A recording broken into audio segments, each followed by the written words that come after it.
Halo pemirsa, apa kabar? Kita berjumpa lagi dalam NTV Prime. Saya Doni The Kaiser. Pemirsa, sidang sengketa Pilpres di Mahkamah Konstitusi sudah rampung. Dalam sidang antara 27 Maret hingga 5 April, kuasa hukum dari pasangan 01 dan 03 meminta agar Gibran Rakabuming Raka didiskualifikasi dan Pilpres diulang. Intinya, MK digiring menyoal masalah cacat prosedur hingga etik di balik pencawapresan Gibran. Sebaliknya, kuasa hukum dari 02 kukuh mendesak MK berpegang teguh pada wewenang MK, yaitu memutus perselisihan mengenai hasil pemilu. Untuk membahas tentang arah putusan MK menyangkut sengketa Pilpres, kami mengundang Muhammad Nofrizal Bahar, pakar hukum tata negara UI.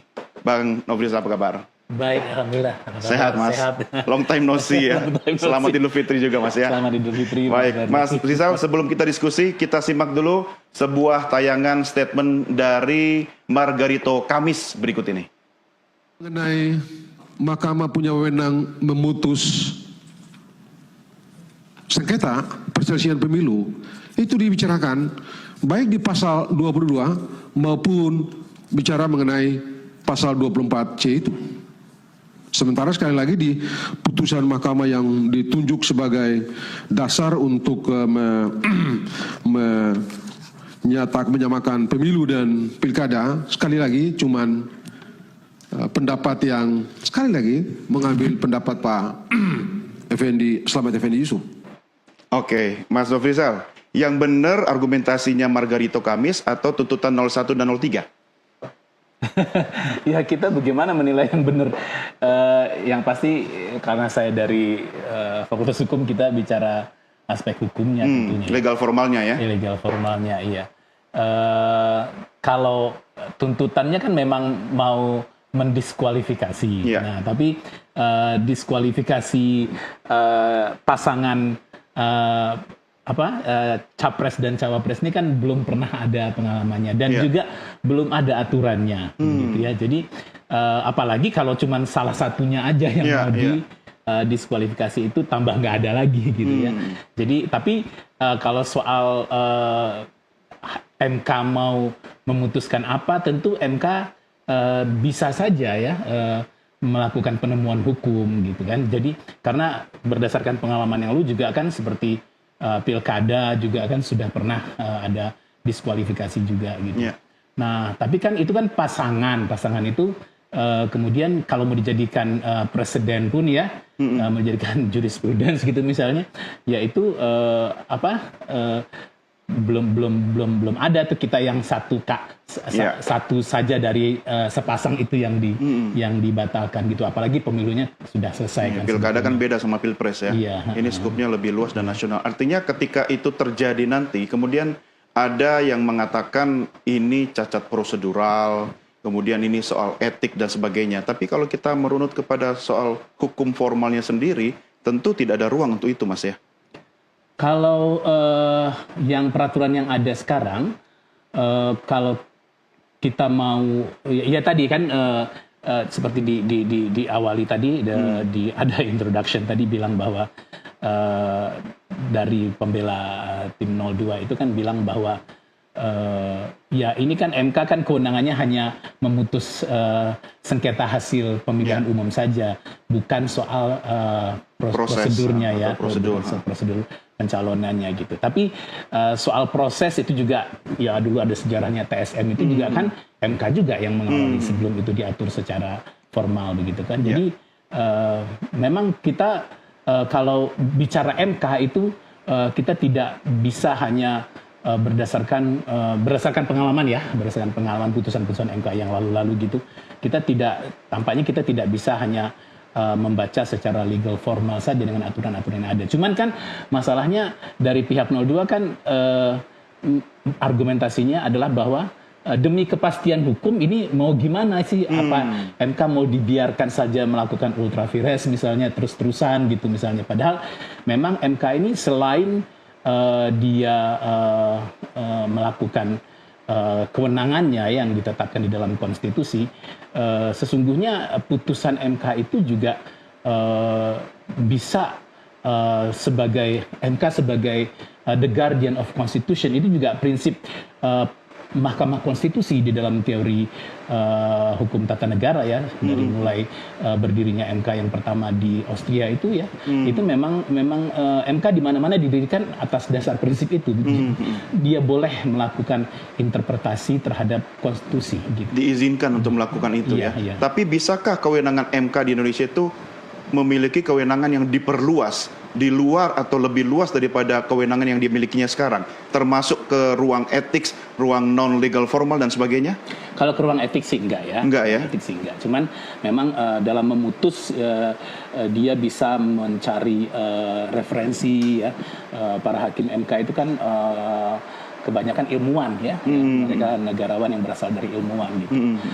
Kalaupun ada politisi yang di sana sekarang, ya dia juga doktor kan, minimal doktor itu kan level tertinggi dari suatu jenjang pendidikan yang kemampuan akademiknya sudah sangat mumpuni sebetulnya begitu. Jadi bicara tentang apa yang kalau perluasan kewenangan sih tentu tidak ya, tentu tidak boleh melanggar. Tapi dalam melaksanakan salah satu kewenangan itu, dalam hal ini kewenangan menangani sengketa hasil pemilihan umum, MK bisa melakukan terobosan hukum. Artinya kalau bicara soal di luar legal formal, soal cawe-cawenya Presiden Jokowi, soal bantuan sosial yang masif dan sebagainya, selama tidak bisa dibuktikan secara hukum, aspek legalnya, itu tidak masuk ya? Kalau itu iya. Oke.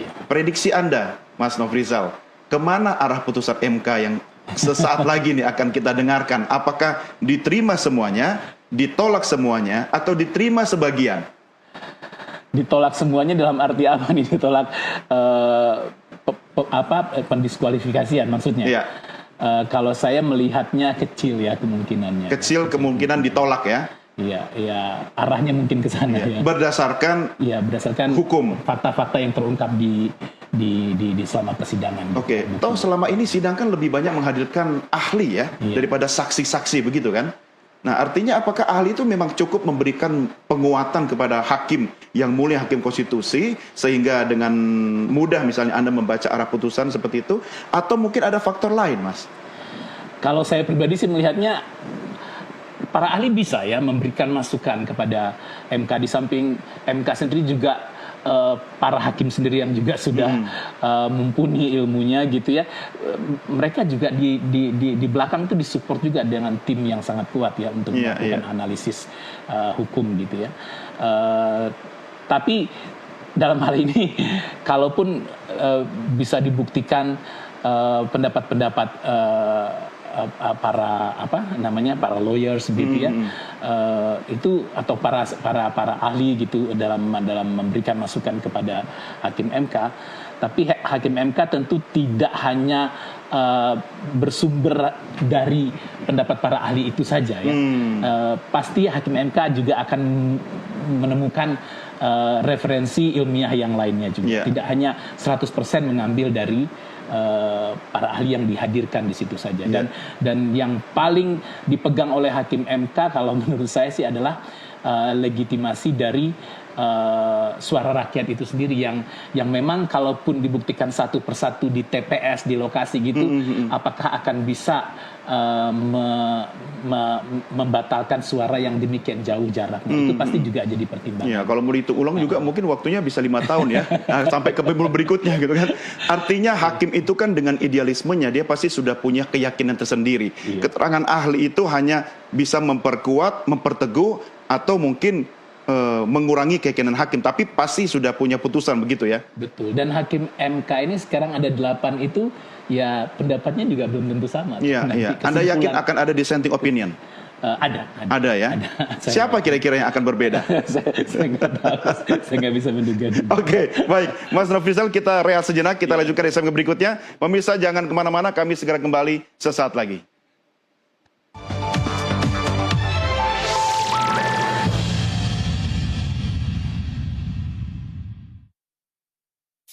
NTV hadir melengkapi kebahagiaan Anda dengan beragam program dari pagi hingga tengah malam. Kiranya mohon maaf jika ada sajian NTV yang belum berkenan di hati Anda. NTV terus bertekad menjadi TV yang informatif dan inspiratif bagi Anda, pemirsa seluruh penjuru Nusantara. Segenap komisaris, direksi, dan karyawan NTV mengucapkan Selamat Idul Fitri 1 Syawal 1445 Hijriah. Minal aidin wal faizin, mohon maaf lahir dan batin.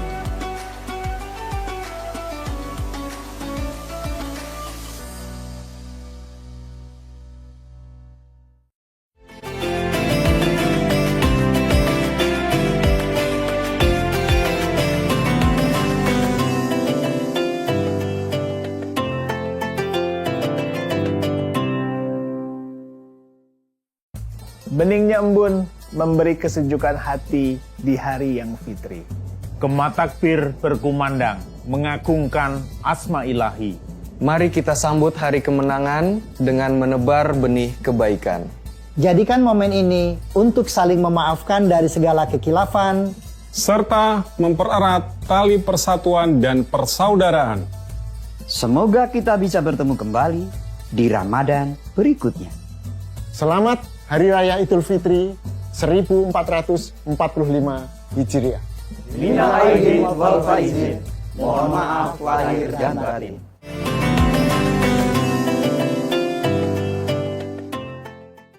Sebagai televisi swasta digital pertama di Indonesia, Nusantara TV telah bersiaran secara nasional. Selain itu, Nusantara TV juga menjadi salah satu penyelenggara multiplexer digital di Provinsi Bali dan Lampung. Beragam tayangan menarik, informatif, dan menghibur kami hadirkan untuk masyarakat Bali yang mencakup 9 kabupaten melalui frekuensi 39 UHF. Dengan TV digital, menjamin Anda mendapatkan gambar yang lebih bersih, suara yang jernih, dan teknologi canggih. Nusantara TV, sahabat kita.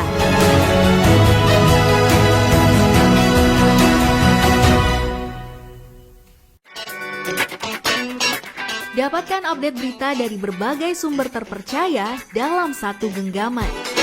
Beragam konten menarik hadir dan membuka wawasan kita sepanjang hari.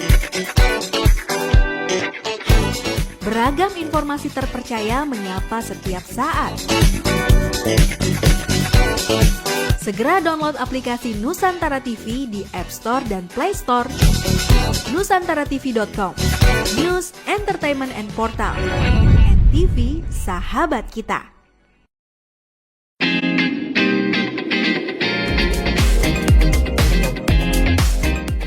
Ada 3 hal yang paling berharga di dunia ini: kasih sayang, keluarga, dan sahabat. Sahabat adalah seseorang yang selalu ada ketika kita ingin berbagi cerita, serta memberi perhatian ketika kita memerlukan. Sahabat.com hadir menemani waktu luang Anda. Sahabat.com, sumber informasi kita.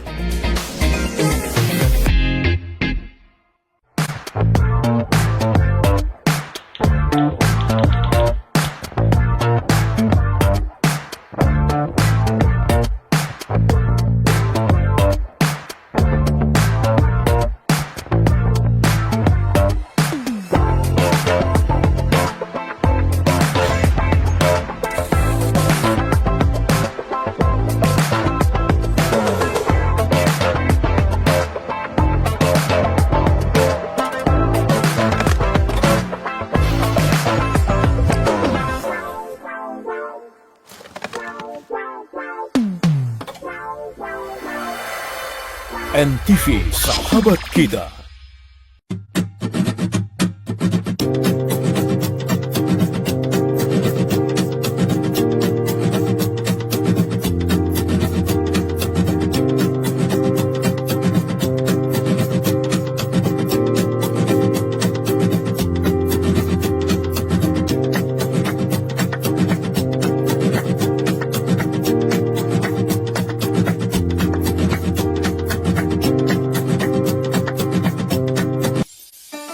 Sebulan sudah kita berpuasa Ramadan. Kini saatnya kita merayakan Hari Kemenangan. Merayakan Hari yang Fitri bersama keluarga dan orang-orang terkasih. Segenap komisaris, direksi, karyawan, dan redaksi Nusantara TV menyampaikan. Selamat Idul Fitri 1 Syawal 1445 Hijriah. Minal aidin wal faizin. Mohon maaf lahir dan batin.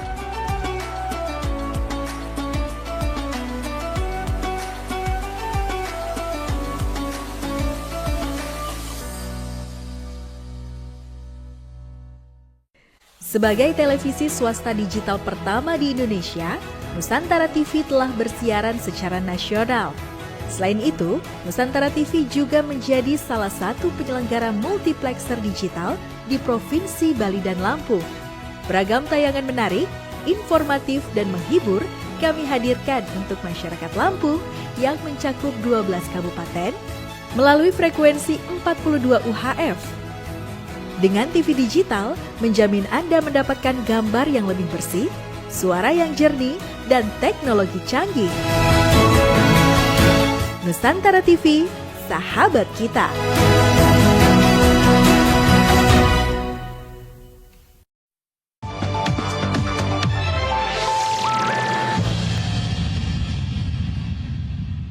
Terima kasih masih tetap bersama NTV Prime Dialog. Saya Doni De Keyser tengah berdiskusi dengan pakar hukum Tata Negara Universitas Indonesia, Muhammad Nofrizal Bahar. Sebelum kita lanjutkan diskusi kita simak statement dari Prof. Jimli Asidiki berikut ini.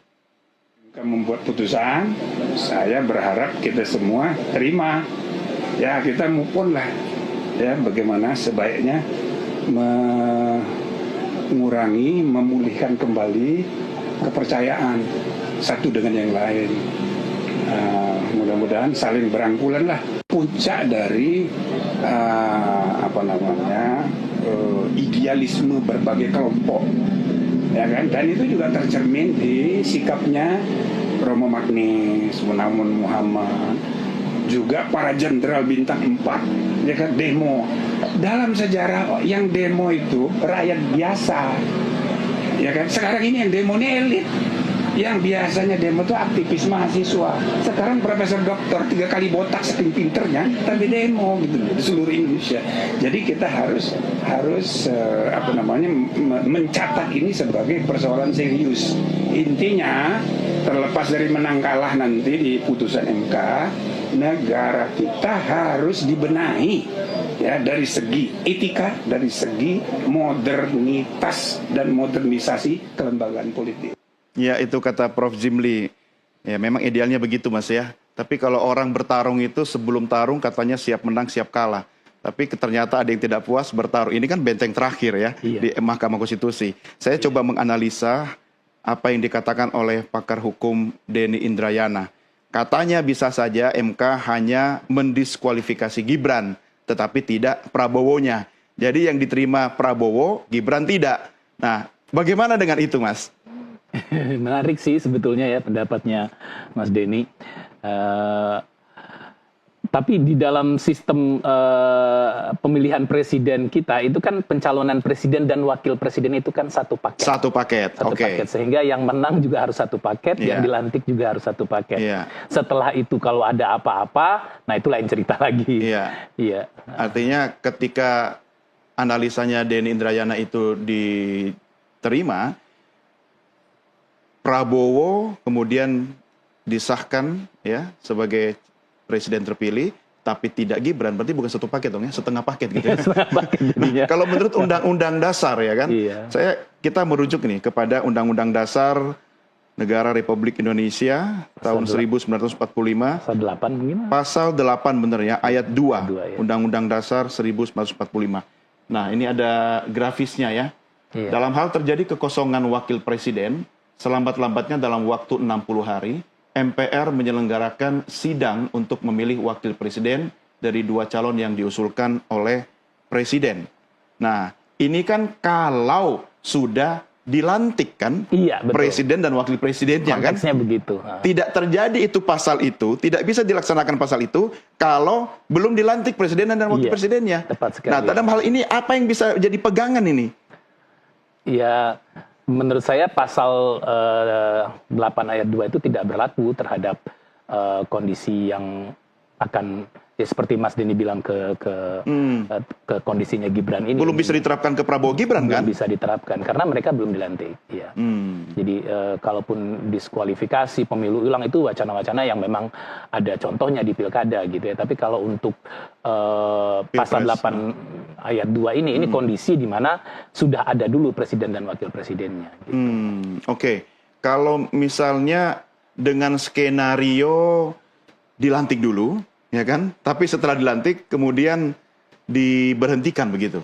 Ya, kalau diberhentikan itu kan proses impeachment ya kita mengenalnya. Proses pemberhentian presiden itu kan melalui proses yang panjang ya. Dari mulai pendapat DPR, kemudian dikirim kepada MK, MK mengadili ya pendapat DPR tersebut benar atau salah, kemudian dikembalikan lagi ke DPR, lalu DPR secara politik kalau memang oke diteruskan ke MPR, kalau nggak oke ya mereka nggak teruskan, tapi sampai di MPR nanti MPR juga akan memutuskan akan memberhentikan atau tidak. Jadi prosesnya panjang sekali, bukan karena proses tidak ada hubungan dengan proses pemilu sebetulnya. Artinya sebenarnya urusan MK sudah selesai, ya kan? Ketika sudah dilantik jadi presiden wakil presiden itu urusannya lain lagi begitu kan? Kalau memang ada hal-hal yang membuat wapres salah satunya dianggap tidak menjalankan tugas, baru bisa diimpeach begitu kan? Oke. Lalu kenapa sampai Denny Indrayana bisa mengasumsikan seperti itu, Mas, menurut Anda? Mungkin dia hanya melihat celah gitu,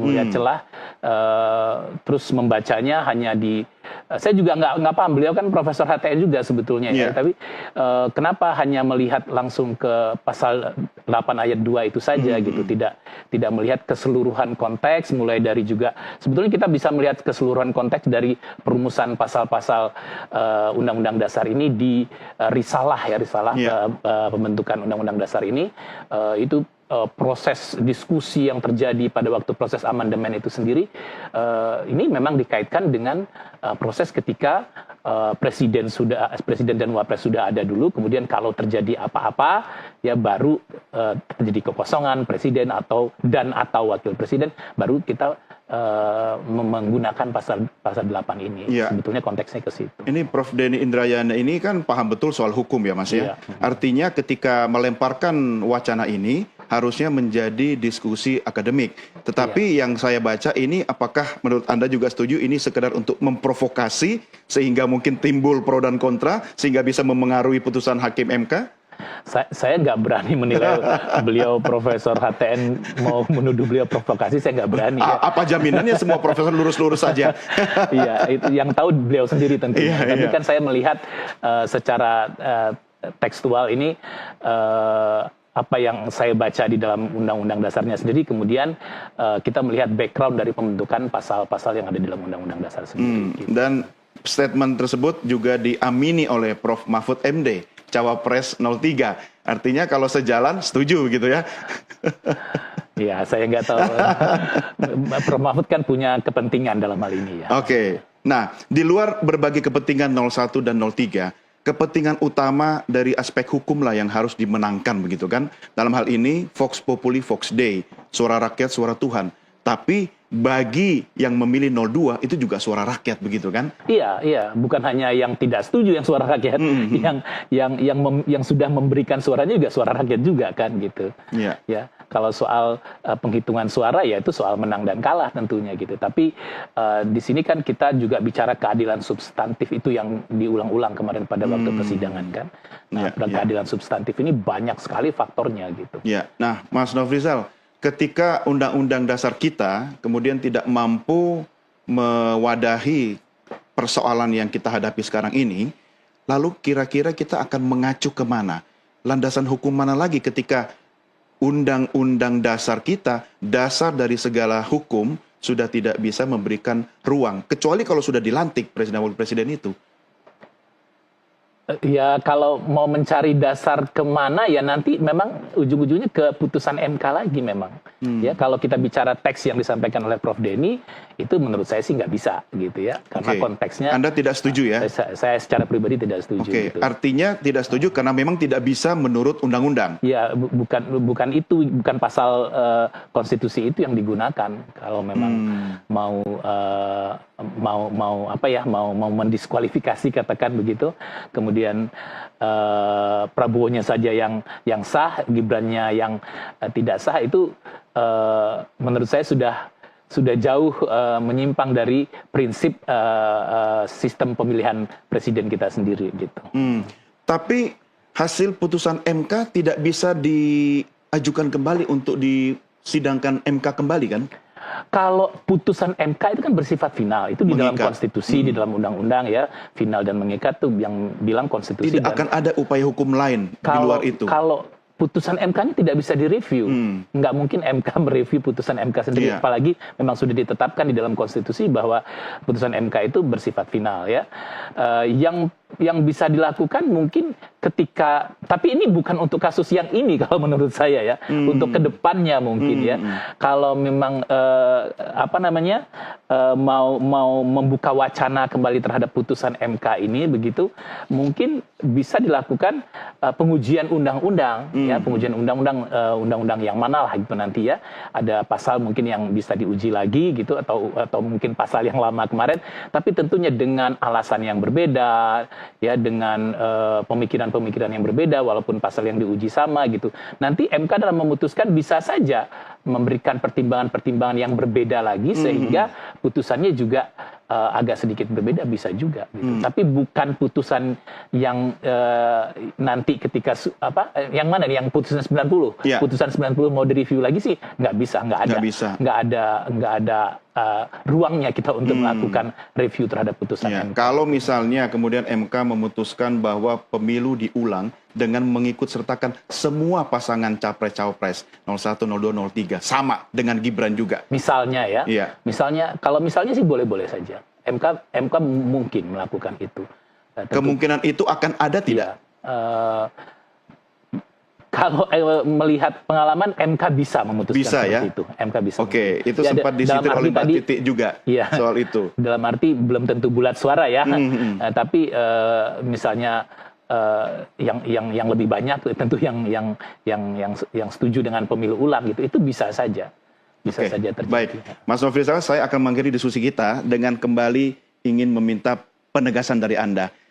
Prediksi Anda, MK akan memutuskan menerima, menolak, atau setengah? Menerima dengan catatan. Menerima dengan catatan ya. Kira-kira catatannya soal apa nih? Catatannya tentu misalnya nih ya, MK memerintahkan kepada pembentuk undang-undang untuk membuat aturan yang lebih jelas apabila hal-hal seperti ini terulang kembali ya. Dari demikian banyak pelanggaran-pelanggaran yang terjadi gitu ya, dengan kekosongan hukum yang ada gitu. MK saat ini mungkin memutuskan ya ditolak gitu ya, kalau menurut saya. Tapi catatannya itu akan banyak sekali ya. Yang akan berlaku 5 tahun berikutnya kan? Iya, karena wacana-wacana yang disampaikan oleh tim 01 dan 03 pun secara ilmiah juga sangat beralasan sebetulnya. Artinya kita harus bersyukur dan berterima kasih kepada pasangan Prabowo Gibran, karena melalui mereka lah hukum kita memiliki perkembangan untuk semakin sempurna, begitu dong ya? Banyak masukan-masukan yang bisa kita pelajari di dalam persidangan. Baik, Mas Nofrizal, terima kasih sudah bersama kami. Sehat selalu, mudah-mudahan kita bisa ketemu lagi. Terima kasih Sampai banyak, jumpa, Doni. Mas. Terima kasih. Pemirsa, demikian diskusi saya dengan pakar hukum tata negara Universitas Indonesia, Muhammad Nofrizal Bahar. Jangan kemana-mana, karena sesaat lagi rekan saya Cakri akan segera kembali untuk melanjutkan dialog berikutnya. Tetap bersama kami. Thank you, Mas. Terima kasih.